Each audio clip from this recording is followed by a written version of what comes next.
এটা তো হওয়া উচিতই ছিল, কারণ যেভাবে মানে চোখের সামনে আমার হাজবেন্ডকে নৃশংসভাবে গুলি করে টেরোরিস্টরা অ্যাটাক করেছে, এটা তো প্রয়োজনই ছিল। শুধু আমি পাকিস্তানে মানে যাতে পুরো পাকিস্তানকে অ্যাটাক করা হয়, শুধু এই পিওকে না, কমপ্লিটলি অ্যাটাক করা হয়, সেটাই চাইছি, যাতে আর এই ধরনের কাজ যেন ওরা না করতে পারে।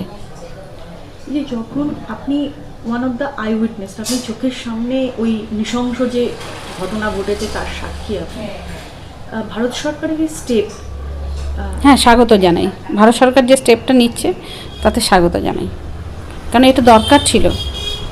কারণ যদি না নিত তাহলে যেসব যারা এই কেননা আমার হাজব্যান্ড বলা যায় দেশের জন্য শহীদ, দেশের জন্য শহীদ হয়েছে। কারণ কি একটা সাধারণ মানুষ সে ঘুরতে গেছে এবং চোখের সামনে আমার মেয়ে এবং আমার চোখের সামনে মিলিটেন্টে সেই ঘটনা ঘটেছে, তার মানে ও তো দেশের জন্য শহীদ হয়েছে, ওকে শহীদেরই ইয়ে দেওয়া উচিত আমি মনে করি।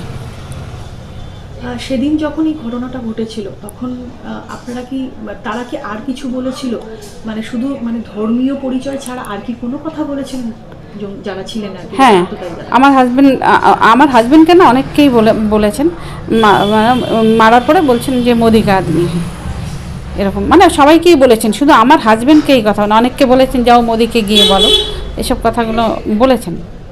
শুধু তো মানে কলমা পড়তে বলেছেন, আমরা তো মুসলিম না যে কলমা পড়তে পারবো।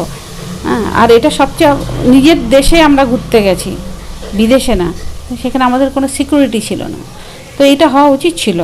মানে এই যে পাকিস্তানকে অ্যাটাক করেছে, এটা হওয়াই উচিত ছিল। আপনাকে শেষ প্রশ্ন করবো, আপনি তো গোটা কাশ্মীরই ঘুরেছেন এবং সেখানে আপনার ফেরার কথা ছিল। কাশ্মীরে আপনারা কীরকম নিরাপত্তা ব্যবস্থা দেখেছিলেন গোটা কাশ্মীর জুড়ে, এবং আপনারা যে ভ্যালিতে গেছিলেন সেখানে কি দেখেছিলেন? কাশ্মীরের মানে পেহেলগাঁও যে ভ্যালিতে উঠবার আগে পর্যন্ত ওদের মিলিটারি ক্যাম্প রয়েছে, কিন্তু ভ্যালিতে কোনো নিরাপত্তা ছিল না, না জম্মু কাশ্মীরের সরকারের তরফ থেকে, না আমাদের মিলিটারি, একজনও না, কেউ ছিলেন না।